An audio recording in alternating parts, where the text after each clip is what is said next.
Good morning and welcome to another episode of Mary Ellen's Miracle Moment.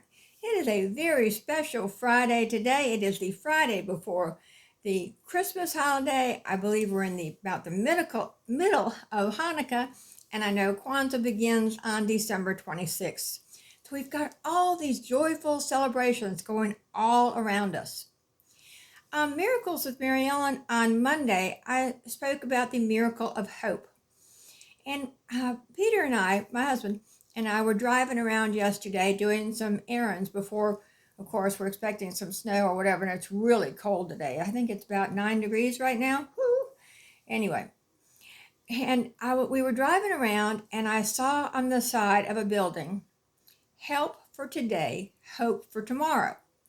Now, that was on the Samaritan Center here in Ooltewah, Tennessee. And I'd seen it before because I donate to the Samaritan Center. And you know how you see things, yet you don't see things? And that time, God made me see it. Because today's inspirational story is about help for today and hope for tomorrow. And of course, it always begins once upon a time. So once upon a time, and it just happened to be December 25th, 1914.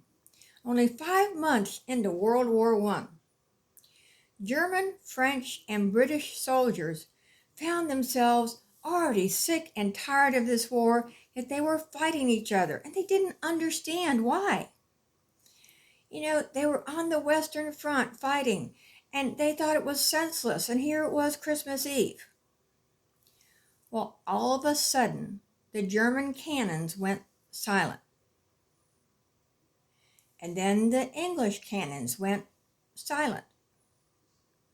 And then the French cannons were silent. The German soldiers began to hold up Christmas tree branches and signs that said Merry Christmas in their language. All of a sudden, a German soldier shouted out, "You no shoot, we no shoot." Well, thousands of troops from all sides streamed across what they called no man's land, which was strewn with corpses already shot and rotting. And all through the night on Christmas Eve and all through Christmas Day, these soldiers that were German, French, and English, they sang Christmas carols, they exchanged photographs of home, they shared rations, even chocolates and cigarettes, which were so hard to come by at that time. And a few men even played a game of football. Well, as daylight came upon these soldiers, they embraced.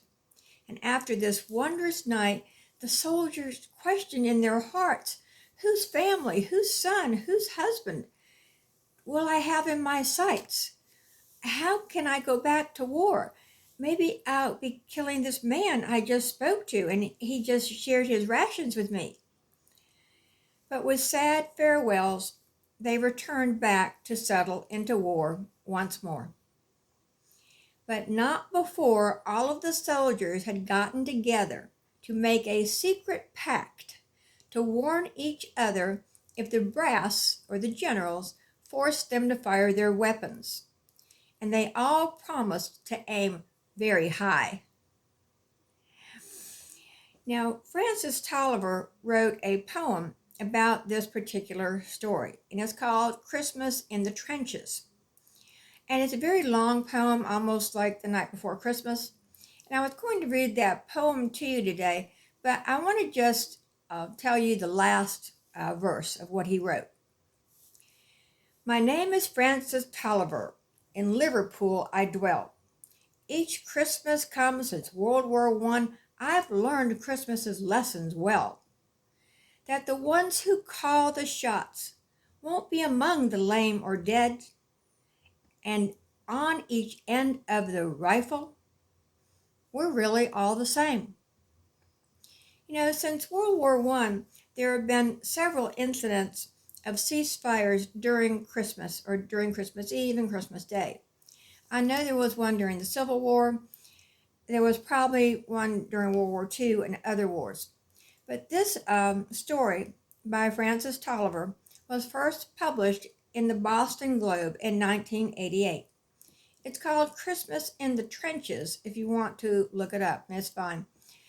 I find it a very inspirational Christmas story because it goes against the morals of what we have been taught. It gives us just a glimpse of what the world could be as we wish it could be. Only this really did happen. It reminds us of those thoughts of unconditional love and the true value of human life. While our society, whether through TV, newspapers, and sometimes social media, keeps showing us how trivial and negative human life can be. Let us go forward this Christmas and finishing up this Hanukkah and beginning Kwanzaa, getting to know each other, really getting to know each other, sharing kindness and compassion and acceptance and empathy and unconditional love, as you have no expectations, no judgments, and no motives. Because as the saying goes, if you expect everything, you get nothing. And if you expect nothing, you get everything. I hope you've enjoyed Mary Ellen's Miracle Moment. I will be back on Monday, probably around this same time. It's a good time for me to help you begin to ring in the new year on a positive note. Not with resolutions or goals, a little bit different spin to it. So join me on Monday for Miracles with Mary Ellen. And until then, follow my Truce of the Day and the many reels that I post. Or you can always connect with me through AskMaryEllen.com. Have a joyous, joyous Merry Christmas, Happy Hanukkah, Happy Kwanzaa, whatever you are celebrating. And even if you're all by yourself, have fun. Enjoy each moment. Don't dwell on the fact that you're by yourself. That's okay. Call someone. Help someone. Do something. Enjoy a movie. Or just rest. I'll see you on Monday. Until then, bye-bye.